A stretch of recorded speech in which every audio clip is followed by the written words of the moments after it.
the internet trying to learn myself. And what you see here is basically, this is just us conducting business.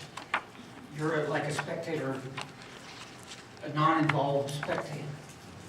And I think that if we went to videotaping, we could adjust the meeting just a little bit. For example, I'd like to see the superintendent, if he wants to.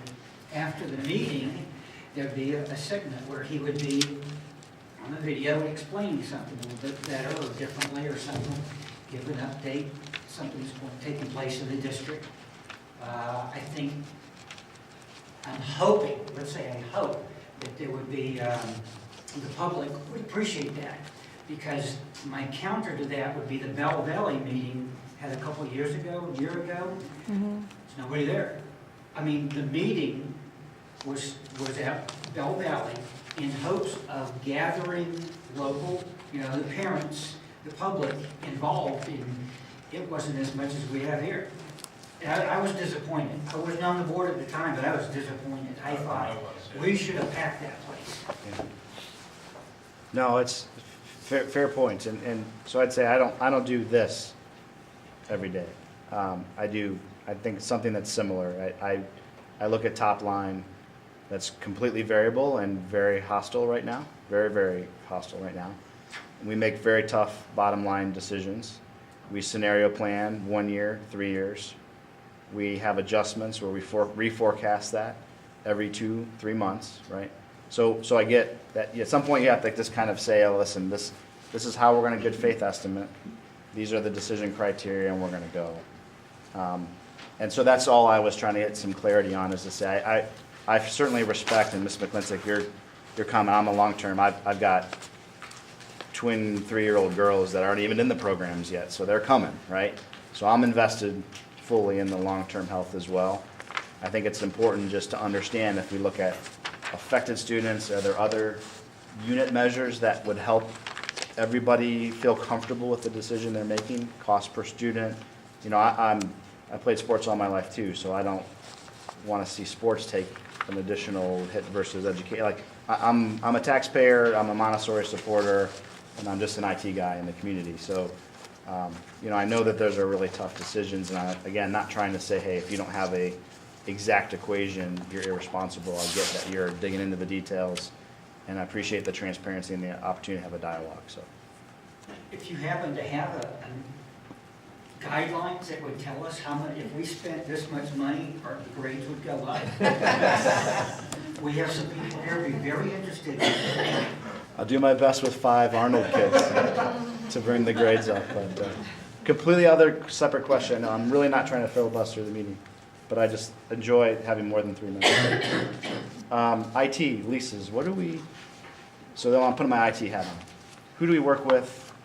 Are there, I do this for a living. There's got to be substantial opportunities to negotiate.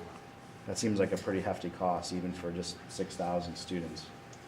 We went out, got 6 different quotes.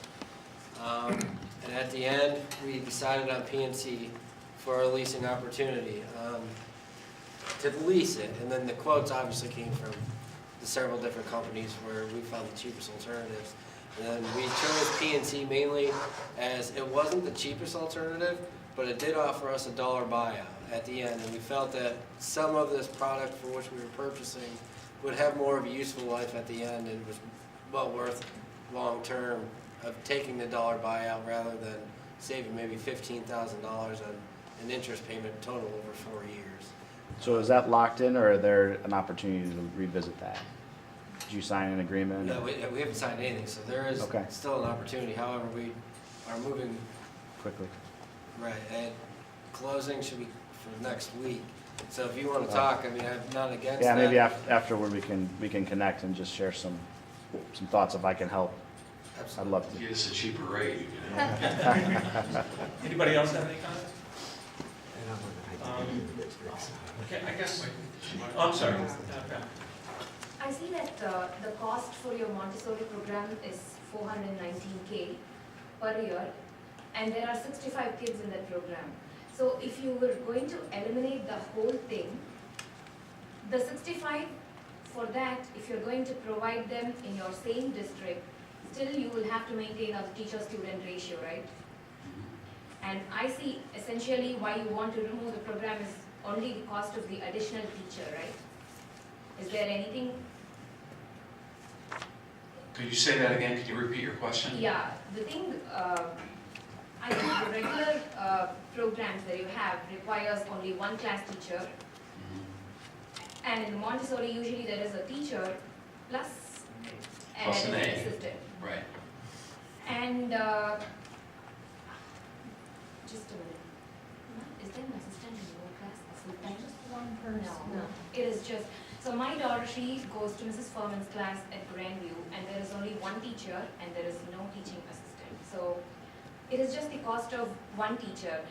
My question is, if there were 20 kids, and for 20 kids, you're going to have a teacher, and if that's what is happening right now, what would be the marginal cost? I agree that 419 is the total cost, but assuming that you retain these 65 either in your own school district, or if these from the 65, the NIR 65 move to Montessori Regional Charter, again it's going to cost you, or let's say 30 of them are retained here and 35 of them move to MRCS, then for providing for those 30 students, you would still require 1.5 teachers, right?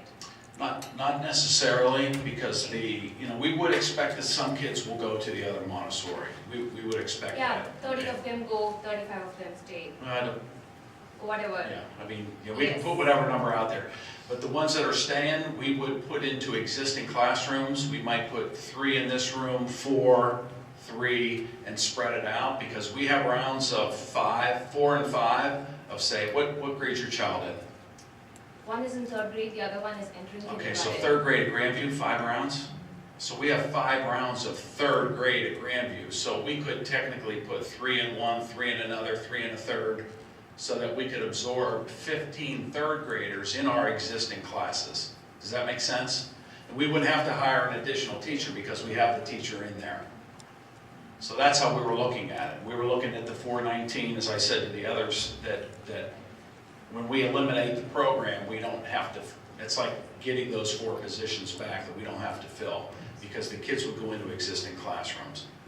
Okay, I would just like to make one more note. Like one of my friends, they tried last year also for the 1st grade at Grandview, and they submitted as a MTSD, but they were denied admission. So are these, operating in full capacity, or are they not? Our programs, The Montessori only.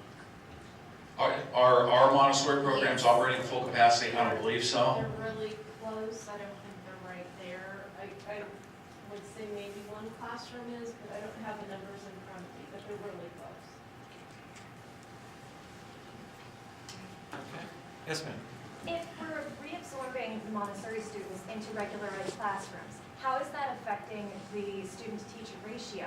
Isn't that, if we're absorbing 15 3rd graders into another into a regular ed program, isn't that going to increase the student-teacher ratio in a way that we don't want? It's still going to cost money to educate Yes, the kids. I mean, it could increase and probably will. Right. Now, when you say to the degree that we don't want, what is that? I mean, there may be, now we would have to sit down and take a look at it, and obviously we wouldn't put 3 kids in a 3rd grade classroom that already had 24 kids or 25, but there might be one of those that's sitting at 20 or 21. Right, but So you would try to, so how many kids are in these programs now? I mean, if we're adding kids into regular ed again, what are the numbers in the regular ed classes now? Because I was under the impression they were all above 20 per class. they probably are. I mean, I'd have to look at Susan, I know we're running numbers. In terms of some of the schools, we have reached like grade 3 to 1, the max of how many students we have there. But remember, we're talking across the entire district, we're talking 5 different schools. At Grandview, the majority of the Montessori kids actually live in the Grandview area, but not all of them do. So if there's 15 at Grandview Montessori, that doesn't mean that they're all 15 Grandview kids if they were to be assimilated back into the classroom. So, from one year to the next, we always have to look at enrollment, try to make it as equitable as we can.